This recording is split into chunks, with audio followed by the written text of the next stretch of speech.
Début mai 2023, alors que Kouri Richin faisait la promotion de son livre pour enfants sur le deuil, elle a été mise en état d'arrestation pour le meurtre de son mari, le père de ses 3 enfants, pour lesquels elle écrivait ce livre.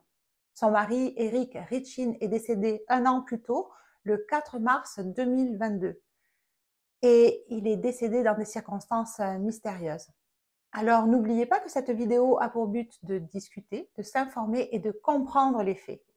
Donc, laissez-moi vous amener dans la belle maison des Richin, alors que Kouri prépare un cocktail au doux nom de Moscow Mule, qui sera la dernière boisson qu'ingurgitera Eric Richin avant de mourir d'empoisonnement, tout seul, dans sa chambre à coucher.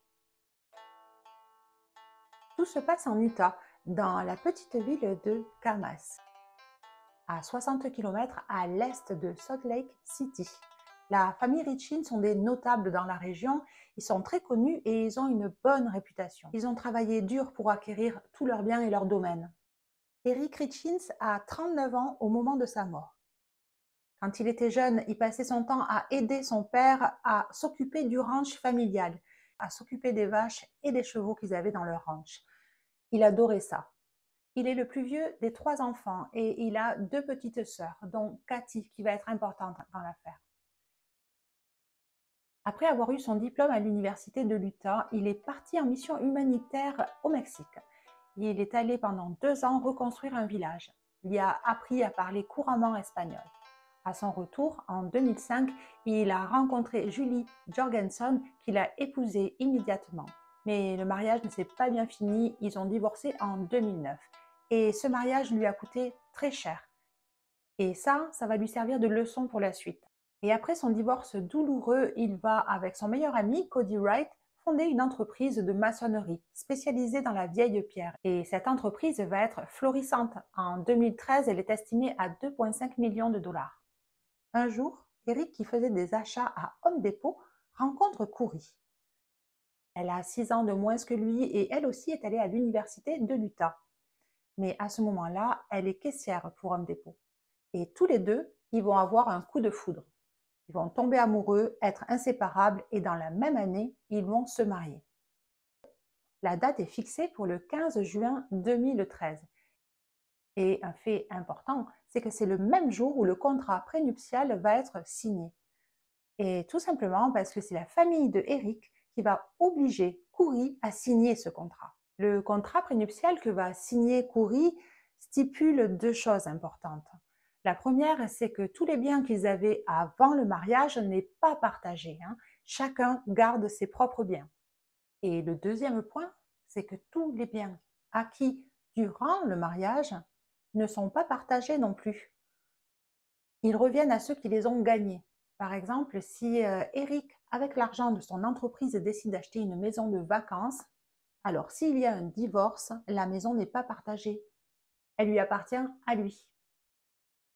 Dans cette action, on voit que la famille de Eric Richin se soucie énormément de lui. Ils diront plus tard que Eric était très généreux, qu'il avait un grand cœur et quand il était amoureux, il était complètement aveugle. Eric et Kouri, au fil des ans, vont avoir 3 enfants et ils semblent vivre un bonheur absolu. De l'extérieur, tout a l'air parfait. Kouri s'est lancée dans l'immobilier, elle revend des propriétés qu'elle a achetées et rénovées. Quant à Eric, c'est apparemment le père le plus comblé. C'est le coach de l'équipe de baseball de leur école et il rentre tous les soirs assez tôt pour pouvoir profiter d'eux. Tous les week-ends, il les amène à la pêche, à la chasse ou alors sur le ranch familial. Eric est très investi. Et tous les deux, avec Kouri, ils semblent filer le parfait amour. Mais bon, tout n'est pas rose au paradis. Lors d'un voyage en Grèce en 2020, après avoir bu un cocktail que lui a préparé Kouri, Eric devient gravement malade. Quelques heures après, il va appeler sa sœur et lui dire qu'il pense que Kouri a essayé de l'empoisonner.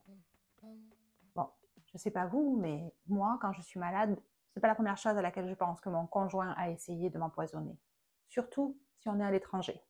En rentrant de vacances, Eric va se rendre compte de 3 transactions financières qu'il ne connaissait pas à propos de son argent.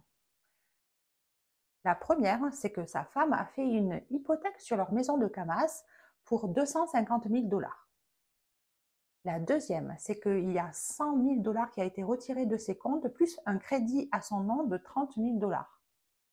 Et la troisième, qui est la cerise sur le gâteau, c'est que l'argent des impôts de son entreprise a été détourné pour être mis sur le compte de Coury.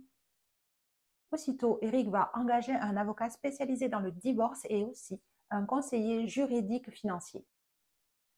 Il décide aussi de changer son testament et il va mettre sa sœur, Cathy, bénéficiaire. C'est elle qui va administrer tous ses biens. Il enlève Coury de son testament et aussi de son assurance vie. Il avait une assurance vie de 500 000 dollars. C'était elle qui était la bénéficiaire. Maintenant, c'est Cathy, sa sœur, qui devient la bénéficiaire. Selon sa sœur, Eric serait rentré chez lui et aurait confronté Coury par rapport à ça. Et les choses se seraient arrangées. Coury aurait dit qu'elle allait le rembourser et résultat, Eric va rester. Jusqu'en 2022. En janvier, là, Cody, le partenaire donc de Eric, l'appelle pour lui dire que le testament de l'entreprise a changé.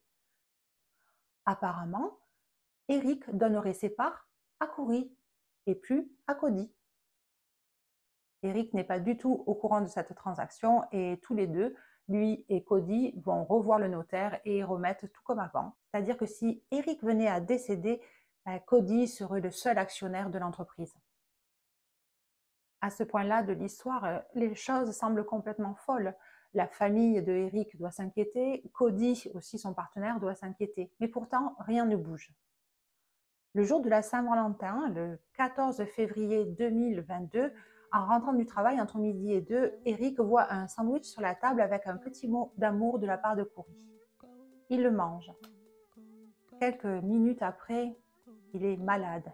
Il est complètement malade. Il a la tête qui tourne et surtout, il a de moins en moins la possibilité de respirer. Il s'étouffe. Il va courir dans la chambre de son fils, prendre son épipène et se faire l'injection. Il va s'allonger sur le lit et s'endormir. Quelques heures après, quand il va se réveiller, il va appeler sa sœur et lui dire que sa femme a encore essayé de l'empoisonner. Mais Eric, il part pas. Il reste là. En plus, l'ambiance n'est pas bonne à la maison depuis quelques semaines parce que Coury a trouvé une propriété, une villa gigantesque. Elle souhaite l'acheter, la rénover et la revendre. Elle pense faire des millions avec ça. Cette propriété est estimée à 3 75 000 dollars et elle pourrait l'avoir pour 2,5 millions.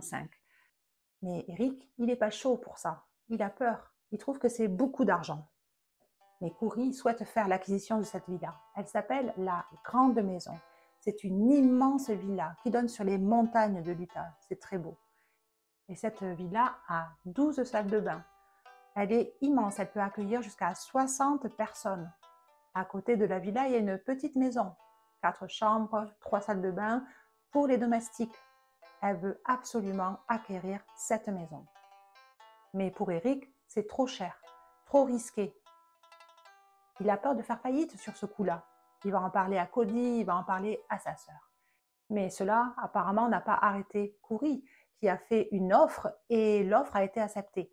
C'est sûr que la famille Richine est connue dans la région et tout le monde sait qu'ils sont fiables financièrement.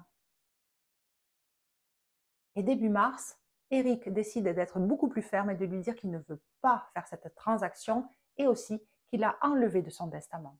Et cette nuit-là, à 3 heures du matin, Coury appellera le 911. Eric est mort. Coury expliquera à la police que tous les deux, la veille, ils étaient en train de fêter l'achat de la grande maison et elle est descendue dans la cuisine et elle lui a préparé un Moscow Mule. Alors c'est un cocktail qui est à base de vodka et de bière au gingembre. Après avoir fait ce cocktail, elle est montée dans la chambre à coucher et elle lui a donné le cocktail. Lui, il était dans le lit, assis. Elle a mis à charger son téléphone et pendant qu'il sirotait son Moscow Mule, un des enfants a fait un cauchemar. Donc Coury est allée rejoindre cet enfant-là et en fait, elle s'est endormie auprès de lui. À 3 heures du matin, elle décide de revenir dans son lit. Et quand elle se faufile sous les draps, elle touche le corps de Eric et il est très froid. Elle allume la lumière et elle le découvre mort. Elle appellera le 911 à ce moment-là. Elle dit qu'elle a pratiqué les manœuvres de réanimation. Quand les ambulanciers sont arrivés, ils ont découvert Eric au pied du lit, allongé par terre. Et il avait un filet de sang qui lui coulait de la bouche. Pour eux, il est impossible que quelqu'un ait essayé de faire une réanimation. Le lendemain, soit le 5 mars, Corey conclut la transaction pour la grande villa. Et elle l'achète. Elle rentre chez elle et elle décide d'ouvrir un coffre-fort qui appartenait à Eric, dont elle ne connaissait pas le code. Elle appelle un serrurier et ils essayent de l'ouvrir. À ce moment-là, Cathy, la sœur de Eric, vient parce qu'elle veut savoir ce qui s'est passé. Et quand elle découvre ce qu'est en train de faire Corey, elle va lui dire qu'elle n'est pas sur le testament et que cette maison, elle ne lui appartient plus. C'est Cathy la bénéficiaire. Et le coffre-fort ne lui appartient pas non plus.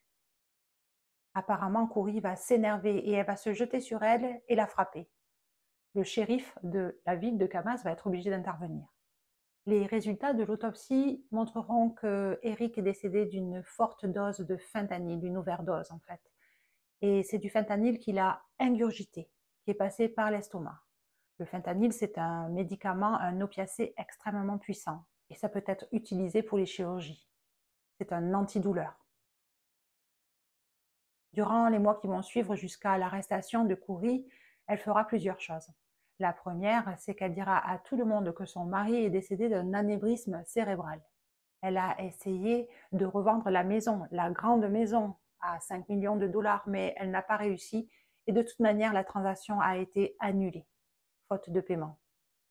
Elle est aussi poursuivie au civil par Cathy, qui l'accuse de l'avoir attaquée et frappée, et aussi par des anciens clients qui estiment avoir été arnaqués par Corey, car elle leur a vendu une maison pleine de moisissures et que le rapport d'expert a été trafiqué. Corey aussi va intenter une action en justice contre sa belle famille pour avoir modifié le testament et donc le contrat prénuptial sans lui en avoir parlé. Parce qu'avec le contrat prénuptial, normalement, elle héritait de tout à la mort de Eric, de tout. Mais à l'arrestation de Corey, le procureur rendra public les charges retenues contre elle. Ils se rendront compte aussi qu'elle communiquait avec une personne qu'on appellera CL. Cette personne a été retrouvée par la police et ils l'ont interrogée. CL lui fournissait de l'hydromorphone et elle dit que Corey lui en a demandé pour un investisseur à elle qui s'était fait mal au dos. Donc CL lui fournissait ce médicament. Mais Corey voulait quelque chose de plus fort. Elle voulait ce que Michael Jackson avait pris comme médicament. Michael Jackson a utilisé du propofol et il a fait une overdose, il en est mort. CL, par contre, va donner du fentanyl à Corey, en pilules, 15 à 20 pilules de fentanyl. Le procureur a découvert aussi tout l'aspect financier autour de Corey. Corey, entre 2015 et 2017, avait pris 4 assurances vie sur la tête de son mari pour une somme de 2 millions de dollars. Et 2015, c'est 2 ans après leur mariage. Le jour des faits, Corey avait été en relation avec ses banques qui lui demandaient de rembourser ses emprunts. Elle avait pour presque 2 millions d'emprunts aux banques. Et le jour du meurtre aussi, elle a été appelée par les impôts parce qu'elle leur devait un arriéré de 190 000 dollars. Ça n'allait pas bien financièrement pour Corey.